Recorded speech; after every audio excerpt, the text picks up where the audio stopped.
Hello everyone, my name is Jaden Gooding, and over the past few weeks, my team and I have been researching medicinal cannabis. I specifically focus on the various ways it can be consumed and how it can help lower blood pressure. Today, I am excited to share what I have learned. Whether you're familiar with this topic or new to it, my goal is to provide clear and useful insights into how medicinal cannabis works and the potential benefits it can offer. Now, let's dive into the different consumption methods and explore their effects on blood pressure. So this right here is my contents page, and I chose to research and present on medicinal cannabis because it's becoming more important in healthcare, especially for helping with health issues like high blood pressure. And I personally think it's a topic worth understanding better. So this is my first content slide. It's the different ways to consume medicinal cannabis. So, vaping involves heating dried herbs or medicinal cannabis extracts to a temperature that releases their active ingredients in the form of vapor, which is then inhaled. So, unlike traditional smoking, where the substance is burned, vaping heats the material just enough to produce vapor without combustion. Now, this process is advantageous because it bypasses the digestive system, allowing the active compounds to be absorbed directly into the bloodstream through the lungs. So, as a result, the effect of the medicinal cannabis are felt more quickly, making vaping a preferred method for those seeking fast symptom relief, such as for pain or anxiety.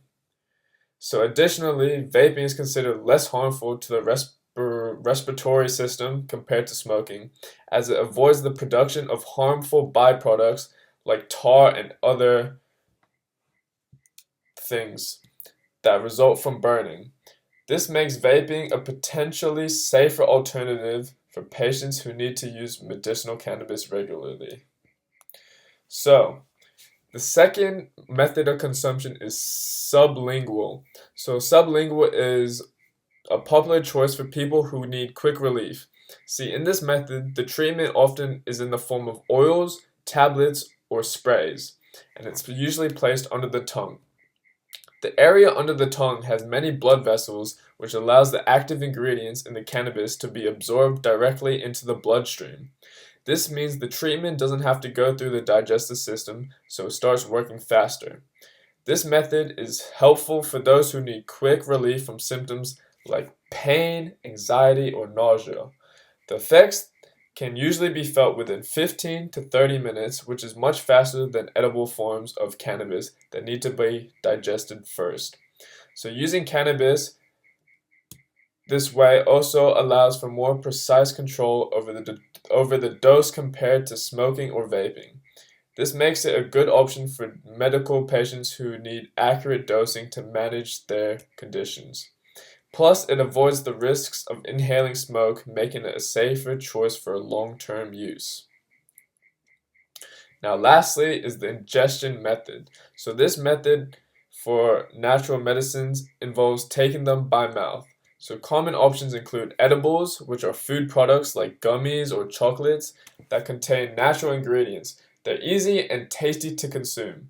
See, oils are natural oils that can be taken directly, mixed with food or added to drinks or added to cooking. They offer flexible dosing. And lastly, capsules and pills. See, capsules and pills are pre-measured doses of the medicine in convenient form. They ensure consistent dosing. These methods allow the natural substances to be absorbed through the digestive system and enter the bloodstream, providing long-lasting effects. So now, impact on impact on blood pressure. See, medicinal cannabis, especially its CBD component, has been found to help lower blood pressure. A study in 2017 published in JCI Insight showed that CBD reduced blood pressure in people going through stress tests. This suggests that CBD might help the body manage stress, which is a common cause of high blood pressure. However, the effects of cannabis on blood pressure can be different for each person. Things like how much a person can tolerate when they take it, and the type of cannabis they use are important factors. For example, CBD may help lower blood pressure, but another part of cannabis called THC can have different effects depending on the dose and how the person reacts to it. This means it is important to understand how your body responds before using cannabis to lower blood pressure. It is also very important to talk to a doctor or a specialist before using medicinal cannabis, especially when it comes to dosage. Since everyone's body reacts differently, a healthcare professional can help determine the right amount for you. They can guide you on the best ways to take it and help you avoid any potential side effects. Taking too much or using the wrong type of cannabis could have negative effects, especially when managing conditions like high blood pressure. So this is a case study that I have found. So a recent study found that medicinal cannabis may help lower blood pressure in older adults with high blood pressure. The study looked at patients aged 60 and over who were newly prescribed cannabis. Researchers checked their blood pressure, heart rate, and other factors before started cannabis and again after 3 months of use. So, in conclusion, medicinal cannabis offers various ways to be consumed, each method bringing its own unique benefits. While the potential to lower blood pressure is promising, it's essential to consider how individuals' factors like dosage, timing, and the type of cannabis can affect these outcomes. It's important to consult with a healthcare professional to ensure safe and effective use. With the right approach, medicinal cannabis could be a valuable tool for managing conditions like high blood pressure. This is my reference list, and thank you for taking the time to listen to my presentation. I hope you found the information helpful and insightful.